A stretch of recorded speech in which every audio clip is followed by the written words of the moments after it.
सहारा प्रणाम, आपके साथ मैं हूं गरिमा सिंह। कोरोना वायरस का कहर अब लगातार बढ़ रहा है और आपको ये भी हम बताएं कि देश में संक्रमितों के जो आंकड़े हैं, ताज़ा आंकड़े 3,44,000 के पार पहुंच गए हैं। 9,900 से ज़्यादा लोग ऐसे हैं जिन्होंने दम तोड़ा है और अब ये आंकड़े लगातार बढ़ रहे हैं। ऐसे में महामारी का ये जो दौर है, इसमें वायरस को मात देने और स्वास्थ्य सुविधाएं कैसे बेहतर की जाएं, कैसे बढ़ाई जाएं, उसके लिए केंद्र सरकार ने अब कमर कस ली है, तैयारियां तेज कर दी गई हैं। प्रधानमंत्री मोदी और गृह मंत्री अमित शाह ने कमान संभाल ली है। शाह ने दिल्ली में कोरोना से लड़ने के लिए एकजुट होकर काम करने का संदेश दिया है। तो अब प्रधानमंत्री नरेंद्र मोदी 21 प्रदेशों के मुख्यमंत्रियों और उपराज्यपालों से चर्चा कर रहे हैं। मतलब साफ है कि केंद्र अब कोरोना को लेकर किसी भी तरह की कमी नहीं रखना चाहता। और आज जो ये मीटिंग प्रधानमंत्री नरेंद्र मोदी की हुई है, उसमें 21 राज्य और केंद्र शासित प्रदेश हैं। ये वो राज्य और केंद्र शासित प्रदेश हैं जहां पर कोरोना के जो मामले हैं वो 20,000 से कम है और जहां पर 150 से कम लोगों की मौत हुई है। कल एक और मीटिंग होनी है जिनमें वो राज्य शामिल रहेंगे जहां पर ये कोरोना संक्रमण बहुत तेजी से फैल रहा है और ये कहा जा सकता है कि वो राज्य जो टॉप 5 में शामिल हैं और उसके बाद के राज्य। फिलहाल शुरू करते हैं बड़ी बहस में, इसी पर हम चर्चा करेंगे। जिस तौर पर मोदी और अमित शाह एक्शन में इस समय नजर आ रहे हैं, उसी पर चर्चा।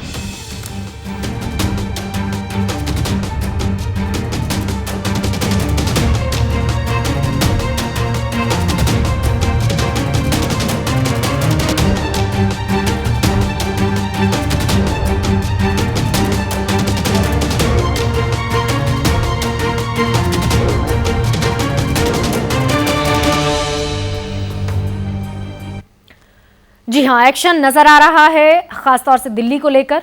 सबसे पहले नंबर पर अगर कहा जाए पूरे देश में तो महाराष्ट्र है, उसके बाद राजधानी दिल्ली में भी अब स्थिति विकट होती जा रही है। कहा जा सकता है कि जो वायरस चीन से निकला उसने अब पूरी दुनिया में तबाही मचा दी है और इस महामारी से पूरी दुनिया में 81 लाख से ज्यादा लोग संक्रमित हुए हैं। 4,39,000 से ज्यादा लोग मौत के मुंह में गए हैं। जॉन हॉपकिंस यूनिवर्सिटी के मुताबिक सबसे ज्यादा पॉजिटिव टेस्ट के मामले में भारत 8.37% के साथ छठे नंबर पर है। हालांकि देश में रिकवरी रेट बढ़कर 52.47% हो गया है, लेकिन दिल्ली के हालात बेइंतहा खराब हैं। राजधानी में लद्दाख के बाद सबसे ज्यादा 31.08% की संक्रमण दर है और लद्दाख में पॉजिटिविटी रेट है 34%। इस बीच स्वास्थ्य सुविधाओं को लेकर सुप्रीम कोर्ट की जो सख्त टिप्पणियां हैं, उन्होंने एक तौर पर चेताया है न सिर्फ राज्य सरकारों को बल्कि केंद्र सरकार को भी। और इस बीच गृह मंत्री अमित शाह ने पहले दिल्ली में मोर्चा संभाला। उपराज्यपाल अनिल बैजल, सीएम अरविंद केजरीवाल और एमसीडी के मेयर्स के साथ रविवार को बैठक की। फिर सोमवार को उन्होंने एक सर्वदलीय मीटिंग बुलाई और सबों को ये कहा कि साथ आइए और महामारी के साथ हमें सबको मिलकर लड़ना होगा। दिल्ली में टेस्टिंग 18,000 प्रतिदिन करने के निर्देश भी उसी मीटिंग में दिए गए। शाह ने एलएनजेपी अस्पताल का दौरा किया और सभी कोविड वार्ड्स में सीसीटीवी लगाने के आदेश भी जारी किए। देश के बाकी प्रदेशों में हालात का जायजा लेने और कोरोना संकट से निपटने की रणनीति बनाने के लिए छठी बार प्रधानमंत्री नरेंद्र मोदी ने मुख्यमंत्रियों की मीटिंग बुलाई और 20,000 से कम संक्रमित लोगों वाले सूबों के सीएम, उपराज्यपाल और अधिकारियों से चर्चा के बाद बुधवार को फिर यानी कि कल मीटिंग होगी उन राज्यों के मुख्यमंत्रियों से जहां पर संक्रमण बहुत ज्यादा है। लेकिन इस सब के बीच सवाल यह भी है कि जान और जहान के मंत्र के साथ अर्थव्यवस्था को पटरी पर लाने के लिए किया गया अनलॉक कहीं अब भारी पड़ता हुआ तो नहीं नजर आ रहा है। बेड, अस्पताल और स्वास्थ्य सुविधाओं को दुरुस्त करने को लेकर फिलहाल मोदी सरकार ने पूरा जोर लगा दिया है और एक्शन में अब तमाम लोग नजर आ रहे हैं। अरविंद केजरीवाल ने भी कह दिया है कि हम केंद्र की भरसक मदद करेंगे और जिन ट्रेन्स का जिक्र हुआ था कि आइसोलेशन वार्ड में उन्हें तब्दील किया जाएगा और उन्हें दिल्ली के लिए रवाना किया जाएगा ताकि तकरीबन 8,000 अतिरिक्त बेड की एडिशनल बेड्स की व्यवस्था की जा सके। और सुनाते हैं आपको प्रधानमंत्री नरेंद्र मोदी ने इस विषय पर क्या कुछ कहा है। हमने एक एक भारतीय की जिंदगी को बचाने के लिए दिन रात मेहनत की है। बीते हफ्तों में हजारों की संख्या में हमारे भारतीय भाई बहन विदेश से अपने वतन वापस लौटे हैं। बीते हफ्तों में लाखों की संख्या में प्रवासी श्रमिक अपने अपने गांव पहुंचे हैं।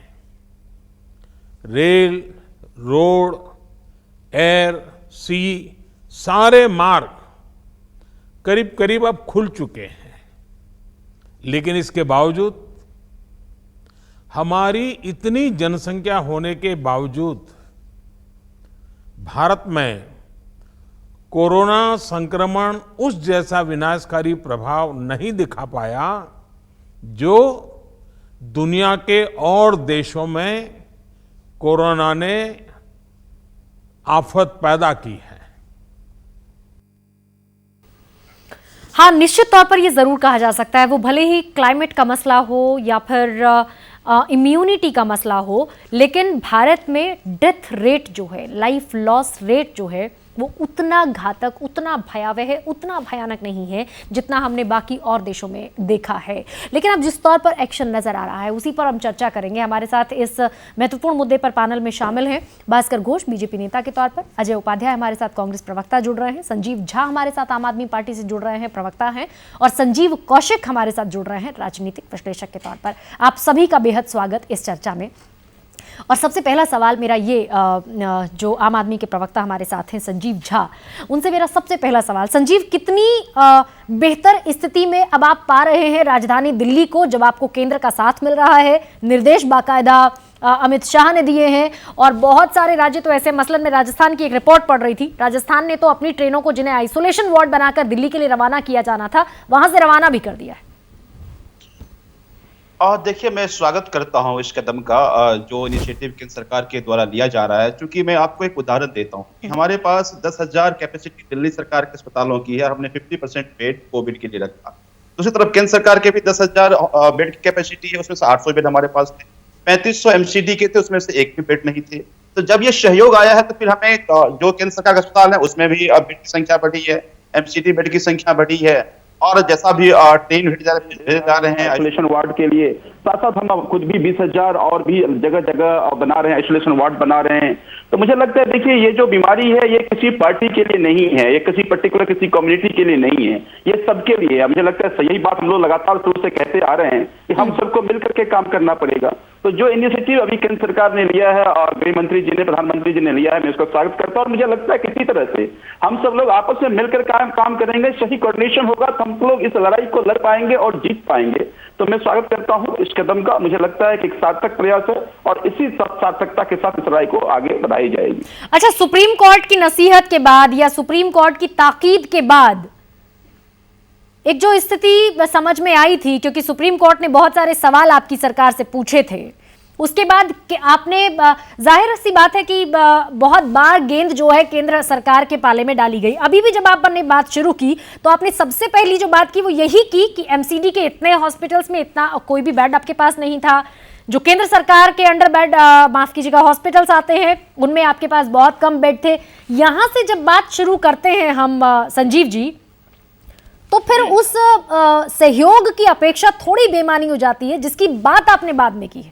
नहीं, मैंने आपको उदाहरण दिया, आपने पूछा कि क्या फायदा होगा, तो मैंने आपको बताया कि क्या क्या दिक्कतें आ रही थी और उस दिक्कतों का समाधान कैसे है। मैं कोई ये ब्लेम गेम नहीं कर रहा। अब हमारे रास्ते थोड़े आसान हुए, जो पहले हमें संघर्ष करना पड़ रहा था वो संघर्ष अब नहीं करना पड़ेगा। जो कोऑर्डिनेशन केंद्र और राज्य के बीच में कई बार कई तरह की बातें होती थी, आपस में बैठने से वो सारी समस्याओं का समाधान हो जाता है, आपस में कोऑर्डिनेशन ठीक से हो जाता है। उन्होंने कुछ अपने प्रतिनिधि को भेजा है, मुझे लगता है साथ मिलकर के काम करने से दोनों की इंफॉर्मेशन ठीक से जाएगी और यही एक सार्थक प्रयास है। मुझे लगता है केंद्र सरकार को बड़ी बिग ब्रदर की भूमिका में आनी चाहिए जो है। तो मुझे लगता है कि इस तरह के सहयोग होने से, मैं उदाहरण दे रहा था कि ये लड़ाई और जो काम है, जो हम कोरोना के खिलाफ जो हम सब लोग जंग है, उस जंग को आगे बढ़ाने में आसानी होती है। बस मैं कह रहा था, कोई ब्लेम गेम की बात नहीं थी। अच्छा, कल आपके साथ भी आज उन राज्यों के साथ मीटिंग हुई है जहां पर कोरोना संक्रमित मरीज 20,000 से कम है। कल आपकी बारी है, कल प्रधानमंत्री आपके साथ बैठेंगे और आपसे राय मशवरा करेंगे। किस तरीके के सुझाव आपकी तरफ से दिए जाने वाले हैं? अब इन तमाम मीटिंग्स के बाद और ऐसी क्या चीज बनती है, बचती है, जो दिल्ली के लिए की जानी आवश्यक है? देखिए, हम लोग बार बार कह रहे थे एक तो टेस्ट को लेकर था, हालांकि दिल्ली सरकार पहले से ही पूरे देश में सबसे ज्यादा टेस्ट कर रही थी, लेकिन उसके बावजूद हमारा ये मानना था कि टेस्ट की संख्या और बढ़ना चाहिए। हाँ। कई बार आईसीएमआर के रेगुलेशन का थोड़ी परेशानियां आ रही थी, लेकिन कल के मीटिंग में गृहमंत्री जी इसको आसान किया, कुछ टेस्टिंग हमारे यहाँ बढ़ा भी रहे हैं। अब मानना भी है कि टेस्टिंग का कोई लाइसेंसीकरण नहीं होना चाहिए, इसको ओपन कर दीजिए ताकि ज्यादा से ज्यादा लोग टेस्ट करा सकें। साथ में जो कदम कल उठाए गए हैं ये स्वागत योग्य कदम है। तो मुझे लगता है कि बस इसी तरह से सहयोग आगे बढ़ती रहनी चाहिए और दोनों चीजें कोरोना के साथ साथ बाकी चीजें भी चले, उसके लिए भी हम सब राज्य सरकार करके एक ठोस योजना बनाने की बात। प्राइवेट हॉस्पिटल्स को लेकर कोई बात कही जाएगी क्या संजीव जी? नहीं, बिल्कुल बिल्कुल। मैं देखिए, कई बार कई शिकायतें आई, एक डिबेट में एक चैनल में शिकायतें आई, फिर उस हॉस्पिटल हमने कार्रवाई भी करी। मुझे लगता है कि और जगह से शिकायतें आ रही हैं कि प्राइवेट हॉस्पिटल्स लगातार फी बढ़ाकर लेने की कोशिश कर रहे हैं। हालांकि पिछले 3 दिन में हमारे स्वास्थ्य मंत्री ने एक को बुला करके बोला, ये हिदायतें भी दी, एक प्राइस फिक्सेशन कमेटी भी बनी है जिसकी रिपोर्ट 2 दिन में आ जाएगी कि क्या प्राइस क्या होना चाहिए। तो बिल्कुल से बात करेंगे हम दोनों मिलकर के किस तरह से अगर प्राइवेट कोई भी हॉस्पिटल ये कोशिश कर रहा है कि हम ये मुनाफाखोरी करें या पैसे कमाने का वो बना ले, मुझे लगता है कि उस पर ठोस कार्रवाई हो, इसको लेकर भी बिल्कुल चर्चा होगी। ठीक है, भास्कर घोष हमारे साथ हैं। भास्कर जी, अभी संजीव झा का कहना यह है कि कदम उठाए गए हैं, सहयोग के कदम उठाए गए हैं, सहयोगात्मक रवैया अब नजर आ रहा है। ये कदम क्या पहले भी उठाए जा सकते थे क्या? देखिए, इसी चैनल में माध्यम से मैंने जब लास्ट डिबेट में बैठे थे, यही संजीव जी एक आरोप लगाए थे कि सेंटर जो है ये हमें बहुत कुछ सहयोगिता नहीं कर रहे हैं। मैंने उस दिन आंकड़े देकर उनको समझा दिया और सबको दर्शकों को तक पहुंचा कि हमारे बजट्स में आउट ऑफ बजट हमने कितना पैसा राज्य को दिया है, कितना पैसा मिनिस्ट्री ऑफ हेल्थ ने दिए हैं, कितने सारे किट्स दिए हैं, कितने सारे आकलन मैंने दिया है। और इस बार माननीय अमित शाह जी जब खुद उतर के आए हैं और सारे एलएनजेपी हॉस्पिटल देखे, जो पहले बार अमित शाह जी देख रहे हैं, इसके पहले दिल्ली का मुख्यमंत्री या कोई भी मंत्री एलएनजेपी हॉस्पिटल में नहीं गए थे। स्वयं होम मिनिस्टर आकर एलएनजेपी हॉस्पिटल देखे और कुछ निर्देश दिए हैं। तो इसी से उनको पता लग रहा है कि हमारे गवर्नमेंट कैसे कितना प्रोएक्टिव है कि होम मिनिस्टर खुद आकर अपने हॉस्पिटल में जा रहे हैं, लोगों से बात कर रहे हैं, लोगों को समस्या सुन रहे हैं।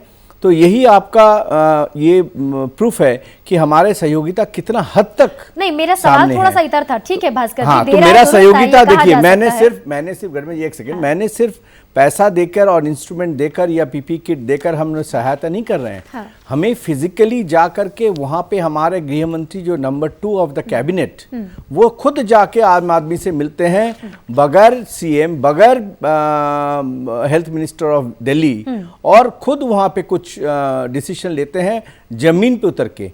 तो इससे ज़्यादा आप क्या प्रूफ है कि हमारे प्रोएक्टिव कितनी हम ज़्यादा हैं। पैसा देकर हम लोग अपना दायित्व तो नहीं निभा रहे हैं, अपने खुद जा रहे हैं जनता के बीच में, उन लोग जो कोरोना वॉरियर हैं उनके बीच में जा रहे हैं। नहीं, मेरा सवाल इससे थोड़ा सा इतर था, वो बाकी सारी चीजें ठीक हैं। दरअसल ये बनती है जिम्मेदारी केंद्र और राज्य दोनों की, और लोग क्योंकि परेशान हैं, आपके भी जहां पे दिल्ली गवर्नमेंट ने ये ऐलान कर दिया था, पहले बैकफुट में आ गए कि दिल्ली के लिए सारे खुला रहेंगे। हाँ। वहां हमने दिखाया कि केंद्र और राज्य एक ही है। ये कोरोना फाइट में कोई भी राजनीति नहीं है और इसमें कोई भी डिविसिव राजनीति नहीं होनी चाहिए। यही दिखाने के लिए, महसूस करवाने के लिए स्वयं अमित शाह आकर एलएनजेपी हॉस्पिटल गए और वहां से बात करें। बिल्कुल ठीक बात है, देर आए दुरुस्त आई, तो हम भी कह रहे हैं। लेकिन मेरा सीधा सवाल ये था कि क्या ऐसा पहले हो सकता था? 25 मार्च को वो सबसे पहला लॉकडाउन लागू हुआ था, लॉकडाउन नंबर 1। खैर, हमारे साथ संजीव कौशिक हैं। अजय जी आएंगे इसका मैं उत्तर 1 सेकंड में दूंगा। 1 सेकंड में जी, जब 25 मार्च लॉकडाउन हुआ था तब देश में 550 कोरोना मरीज थे। ठीक बात है। आज तकरीबन 3.4, तो गंभीरता के हिसाब से आज गंभीरता बहुत ज्यादा है। और उस वक्त कोरोना लॉकडाउन 1 और 2 में हमने राज्य के ऊपर छोड़ दिया था। लॉकडाउन 3 और 4 हमने गाइडलाइंस दे दिए थे। और अनलॉक 1 में खुद प्रधानमंत्री आकर सबसे फीडबैक ले रहे हैं कि अभी अनलॉक 1 के बाद क्या करना चाहिए। ठीक है, हमारे साथ संजीव कौशिक भी हैं। संजीव जी, आपको चर्चा में शामिल कर लेते हैं। और सबसे पहला सवाल मेरा आपसे ये कि अब जब बैठकों का दौर लगातार चल रहा है, अनलॉक 1 में हम देख रहे हैं कि स्थिति अब निश्चित तौर पर ज्यादा खराब हो रही है, तो ये जो नजर आ रहा है बैठकों का दौर, ये जो प्रोएक्टिवनेस नजर आ रही है, क्या आप इसमें सुप्रीम कोर्ट की भूमिका देखते हैं क्या, या फिर किसी और वजह से ये प्रोएक्टिवनेस अब नजर आ रही है? और क्या ऐसा पहले हो जाता तो स्थितियां इतनी बिगड़ती नहीं, इतनी खराब नहीं होती? गरिमा, बड़ी देर कर दी मेहरबा आते आते। बहुत वक्त बीत चुका है और स्थिति अब बहुत भयावह हो चुकी है।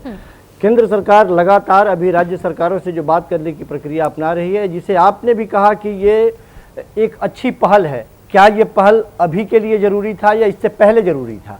आज स्थिति जब सारी आपके हाथ से निकल जाते हैं, तमाम शुरुआती दौर से जब आप इस पर नज़र डालेंगी तो केंद्र सरकार और राज्य सरकार के बीच में जो ऊहापोह की स्थिति बनी रही, केंद्र ने कभी अपनी नीति स्पष्ट ही नहीं करी। आप से ही मैं सवाल कर लूँ यदि कि आप मुझे बताइए कि यदि केवल जांच कर लेने से ये ज़हन में बात आती हो कि बहुत ज़्यादा संक्रमित लोगों की संख्या निकल जाएगी और हिंदुस्तान के लोगों में अफरा तफरी का माहौल पड़ जाएगा, इस वजह से जांच की जो रणनीति रही, शुरुआती दौर में क्या कहा गया कि जो चाहे जांच करा सकता है, उसके बाद में नहीं, आपको डॉक्टर के प्रिस्क्रिप्शन के बाद में जांच करानी है, फिर उसके बाद में नहीं, आप सामान्य रूप से कर सकते हैं। अब तिगुना जांच कराने की बात, सीधी सी बात है कि आपके पास कोई रणनीति नहीं थी। अब तिगुना जांच कराने की बात यदि हो रही है तो केवल दिल्ली में क्यों हो रही है? पूरे ऐसे जो संक्रमित, जहां संक्रमण की संख्या ज्यादा है, वहां क्यों नहीं हो रही है? आप महाराष्ट्र, पहले आज यदि दाम कम करने की बात है, दिल्ली में यदि जांच की दाम कम कर दिए जाए तो फिर महाराष्ट्र ऑलरेडी सबसे पहले निचले स्तर पर। ये सवाल तो आप ही से पूछना बनता है सर, आप राजनीतिक विश्लेषक के तौर पर इस पैनल का हिस्सा है, ये सवाल तो आप ही से पूछना मेरा बनता है कि अगर ये सब कुछ हो भी रहा है तो सिर्फ दिल्ली के लिए स्पेसिफिकली क्यों हो रहा है? क्या कारण आप पाते हैं इसके पीछे? मैं यही कह रहा हूं कि स्थिति ये है कि ये जो पहले लाइन में जो बात हुई कि नहीं, ब्लेम गेम की राजनीति नहीं होनी चाहिए, अब केवल और केवल अपने अपने जिम्मेवारियों से पल्ला झाड़ने की बात हो रही है। आज अचानक यदि कल अमित शाह चले जाते हैं या ये एक अस्पताल एलजेपी में चले जाते हैं तो ये मैसेज देने की कोशिश की जा रही है कि नहीं, हम आर्थिक रूप के साथ साथ फिजिकल भी हम उपलब्ध हैं आपके लिए और साथ साथ आप आपके कंधे से कंधे मिला करके और इस महामारी से निपटने का प्रयास कर रहे हैं। इससे पहले क्यों नहीं? इससे पहले इस तरह की कोई प्रयास हुई?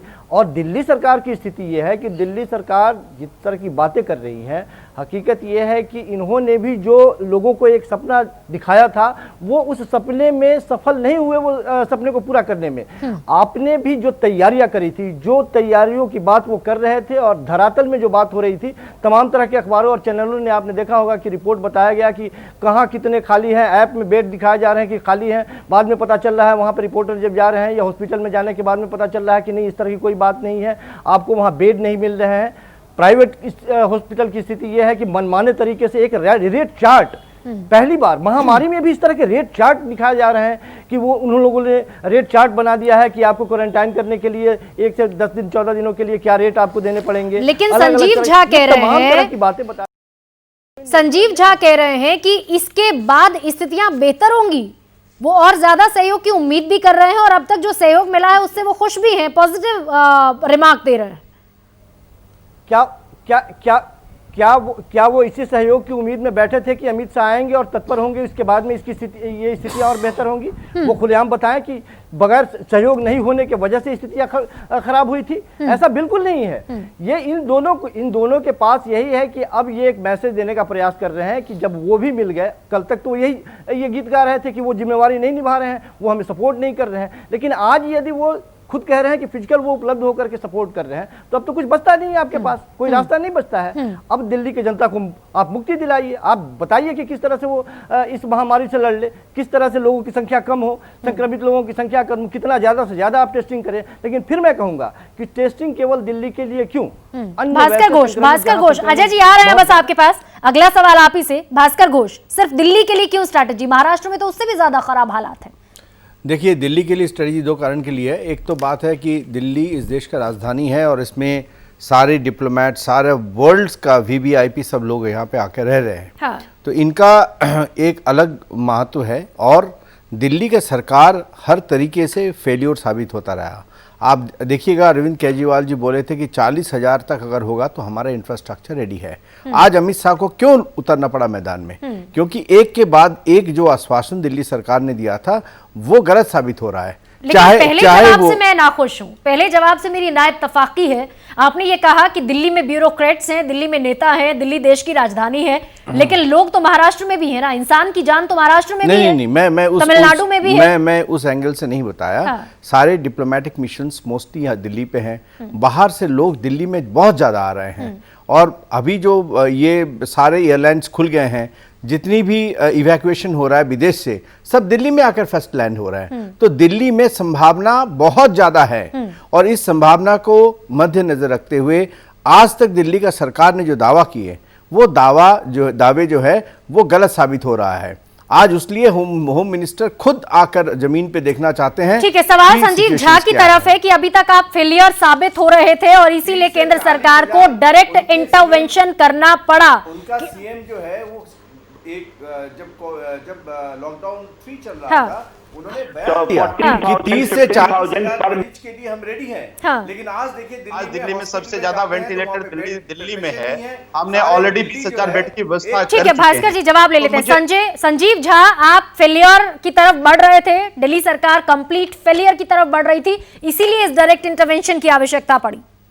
मुझे लगता है कि भास्कर जी को जानकारी होगी और डेटा कभी कोई झूठ नहीं बोलता। अभी तक 15,000 पर मिलियन के हिसाब से सबसे ज्यादा टेस्ट दिल्ली में हो रही है, सबसे ज्यादा वेंटिलेटर दिल्ली में है, बेडों की संख्या लगातार हम घटा रहे हैं। ये लगता है कि चूंकि दिल्ली में केंद्र सरकार के लोग भी, एमसीडी भी है और थोड़ी थोड़ी प्रॉब्लम कोऑर्डिनेशन में जरूर होती थी। हमने आपको इसीलिए आंकड़े दिए थे कि 10,000 हमारे पास बेड है और 50% बेड हमने अलॉट किए थे कोविड के लिए। दूसरी तरफ 10,000 बेड केंद्र सरकार के पास थे, वो 800 बेड हमें मिले थे। तो ये जो दिक्कतें आती थी, मुझे लगता है वो कोऑर्डिनेशन में थोड़ी आसानी हुई है। ऐसा बिल्कुल नहीं है कि दिल्ली सरकार फेल हो गई।